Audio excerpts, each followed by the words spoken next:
Welcome to success ગુરુ ધોરણ 8 વિષય ગણિત. આજે આપણે જોશું પ્રકરણ 3. એમાં પણ આપણે જોશું સ્વાધ્યાય 3.1. તો ચાલો શરૂ કરીએ. તો સૌથી પહેલા આવે છે પ્રત્યેકનું નીચે દર્શાવેલ આધાર પ્રમાણે વર્ગીકરણ કરો. આપણે આકૃતિઓ આપેલી છે અને એનું વર્ગીકરણ કરવાનું છે. સૌથી પહેલા સમજીએ કે સરળ વક્ર અને સરળ બંધ વક્ર કોને કહેવાય. તો સરળ વક્ર એટલે જે આકૃતિ દોરતી વખતે રેખાઓ એકબીજાને ન છેદતી હોય તેને સરળ વક્ર કહે છે. અને સરળ બંધ વક્ર કોને કહે છે? જો કોઈ સરળ વક્ર ચારેય બાજુથી બંધ હોય તો તેને બંધ સરળ વક્ર કહે છે. હવે આને આપણે સરળ ભાષામાં સમજીએ તો આ મેં કોઈ પણ આકૃતિ દોરી અને આ બંધ નથી. તમે અહીંયા જોઈ શકો છો કે જે ખૂણો ખુલ્લો છે તો તેને કહેવાય સરળ વક્ર. અને હું આવી જ આકૃતિ દોરું, આ દોરી અને આ ખૂણો બંધ છે તો એને કહેવાય સરળ બંધ વક્ર. હવે આટલું તો સમજ્યા, પણ આમાં થોડોક ટ્વિસ્ટ પણ છે, તે સમજી લઈએ.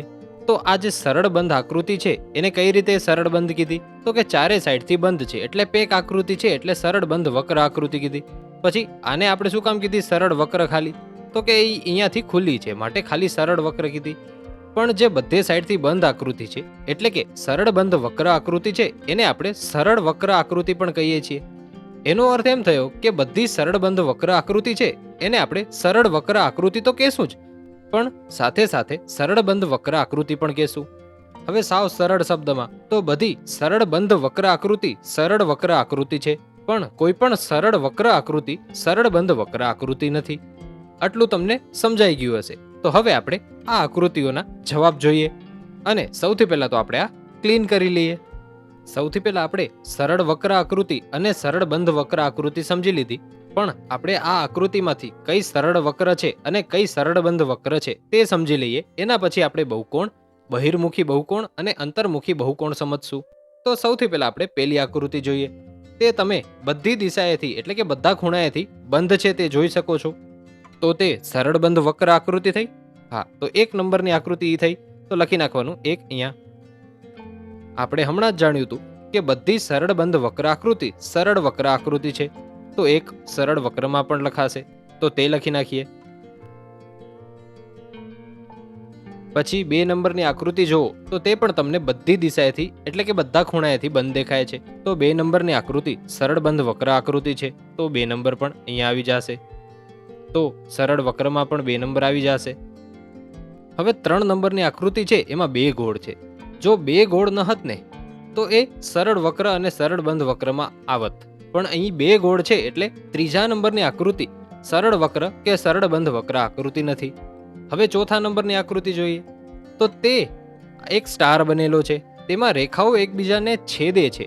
સરળ વક્ર કે સરળ બંધ વક્રમાં ક્યારે પણ રેખા એકબીજાને છેદશે નહીં, તો 4 નંબરની આકૃતિ પણ આમાં નહીં આવે. તો હવે 5 નંબરની આકૃતિ જોઈએ. તો 5 નંબરની આકૃતિ આવશે. હા, 5 નંબરની આકૃતિમાં રેખાઓ કોઈ એકબીજાને છેદતી નથી, તો 5 નંબરની આકૃતિ સરળ બંધ વક્ર આકૃતિ કહેવાય. તો 5 નંબર અહીંયા પણ 5 નંબર આવી જશે. હવે 6 નંબરની, હા એમાં પણ કોઈ રેખાઓ છેદતી નથી, પછી 6 નંબર અહીંયા પણ આવી જશે, લખી નાખીએ. પછી 7 નંબર આવશે. હવે તમે જોઈને જ કહી શકતા હશો, જો રેખાઓ એકબીજાને કાપે નહીં એટલે સરળ બંધ વક્ર અને સરળ વક્ર આકૃતિ છે જ, તો 7 નંબર પણ આવશે. 7 નંબર ઉપર પણ આવશે. હા, હવે 8 નંબર આવશે કે નહીં આવે? નહીં આવે. શું કામ? કારણ કે ઉપર જે 2 ગોળ છે ને એનામાં રેખા છેદાય છે એટલે કટ થાય છે રેખા, તો એ સરળ બંધ વક્ર કે સરળ વક્ર આકૃતિ નથી. તો આપણે સરળ વક્ર અને સરળ બંધ વક્ર તો સમજી ગયા. હવે આપણે બહુકોણને સમજીએ. તો તેની વ્યાખ્યા છે ફક્ત રેખાઓથી બનતા સરળ બંધ વક્રને બહુકોણ કહેવાય છે. એટલે કે ફક્ત રેખાઓથી જ બનશે, એમાં કોઈ વળાંક નહીં આવે, કોઈ કર્વ નહીં આવે. તો પેલી આકૃતિ તમે જોવો તો ત્યાં કોઈ કર્વ દેખાય છે? નથી દેખાતો ને. કર્વ મીન્સ કે ગોળ આકૃતિ કે એવી વસ્તુ ન દેખાવી જોઈએ, ખાલી રેખાઓથી જ કનેક્ટેડ હોવી જોઈએ.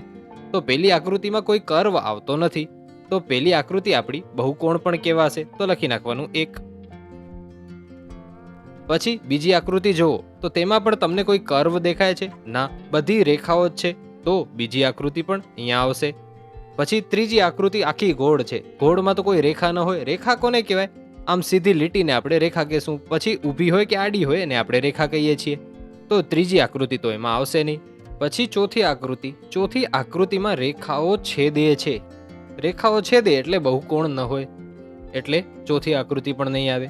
પાંચમી આકૃતિમાં તો ક્લિયર જોઈ શકીએ છીએ વળાંક છે, ગોળ ગોળથી જ શરૂ થાય છે, તો પાંચમી આકૃતિ નહીં આવે.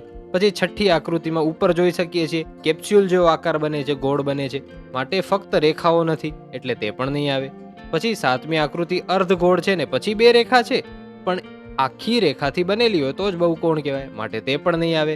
અને આઠમી આકૃતિમાં પણ બે ગોળથી રેખા છેદાય છે એટલે આઠમી આકૃતિ પણ બહુકોણમાં નહીં આવે. તો બહુકોણ આકૃતિઓ કઈ છે? ખાલી 1 નંબરની અને 2 નંબરની આકૃતિઓ બહુકોણ આકૃતિ છે. હવે આપણે સમજીએ બહિર્મુખ અને અંતર્મુખ બહુકોણ. સૌથી પહેલા બહિર્મુખ બહુકોણ કોને કહેવાય? જે બહુકોણના વિકિરણો આકૃતિની અંદરના ભાગમાં હોય તેને આપણે બહિર્મુખ બહુકોણ કહે છે. અને અંતર્મુખ બહુકોણ કોને કહેવાય? તો જે બહુકોણના વિકિરણો બહારના ભાગમાં પસાર થતા હોય તો તેને આપણે અંતર્મુખ બહુકોણ કહીએ છીએ. તો ચાલો હવે આકૃતિમાં કઈ બહિર્મુખ બહુકોણ છે અને કઈ અંતર્મુખ બહુકોણ છે તે સમજીએ. તો પેલી આકૃતિ છે તે જોઈએ. તેનામાં વિકિરણ ક્યાં પડે છે? તો અહીંયા બહારની સાઈડ પડે છે. વિકિરણ બહાર પડે છે તો તે અંતર્મુખ થશે. અને પછી બીજી આકૃતિ જોઈએ તો એના વિકિરણો ક્યાં આવે છે? તો એના વિકિરણો અંદર આવે છે, અંદરની સાઈડમાં આવે છે, તો એ કેવું થશે? એ થશે બહિર્મુખ બહુકોણ. તો લખી લઈએ, આમાં 2 નંબરની આકૃતિ આવશે અને આમાં 1 નંબરની આકૃતિ આવશે. બાકીમાં આપણા કોઈ કોણ પડતા નથી, માટે બહિર્મુખ બહુકોણમાં આવશે 2 નંબરની આકૃતિ અને અંતર્મુખ બહુકોણમાં આવશે 1 નંબરની આકૃતિ. બાકી આકૃતિ જે બચી છે એ નથી બહિર્મુખ બહુકોણ, નથી અંતર્મુખ બહુકોણ. તો આપણો પેલો પ્રશ્ન અહીં પૂરો થાય છે. હવે બીજો પ્રશ્ન જોઈએ. આપણો બીજો પ્રશ્ન છે નિયમિત બહુકોણ એટલે શું? એવા નિયમિત બહુકોણના નામ આપો જેમાં પેલું છે 3 બાજુ હોય, બીજું કીધું છે 4 બાજુ હોય અને ત્રીજું કીધું છે 6 બાજુ હોય. તો સૌથી પહેલા આપણે જવાબ લખીએ નિયમિત બહુકોણ એટલે શું એનો. તો જે બહુકોણમાં બાજુના માપ તથા ખૂણાના માપ સમાન હોય તેને નિયમિત બહુકોણ કહેવાય છે. હવે 3 બાજુ હોય અને સમાન હોય એવું શું હોય? તો એવું ત્રિકોણ હોય. તો લખવાનું 3 બાજુ ધરાવતા નિયમિત બહુકોણને ત્રિકોણ કહે છે. પછી સમાન 4 બાજુ ધરાવતું હોય એવું શું હોય? એવું હોય ચોરસ. તો 4 બાજુ ધરાવતા નિયમિત બહુકોણને ચતુષ્કોણ કહે છે. આપણે ઓમ ચોરસ કહીએ પણ ગાણિતિક ભાષામાં એને ચતુષ્કોણ કહેવાય. પછી 6 બાજુ હોય એવી કઈ? તો 6 બાજુ ધરાવતા નિયમિત બહુકોણને ષટકોણ કહે છે. ષટકોણ પણ કહેવાય અથવા ષષ્ટકોણ પણ કહેવાય. તમે બેમાંથી જે જવાબ લખો ખોટો ન પડે. તો આપણું 3.1 અહીં પૂરું થાય છે અને આજનો વિડીયો પણ અહીં પૂરો થાય છે. Thanks for watching. આવા જ એજ્યુકેશનલ કોન્ટેન્ટ માટે સબસ્ક્રાઇબ કરો સક્સેસ ગુરુને.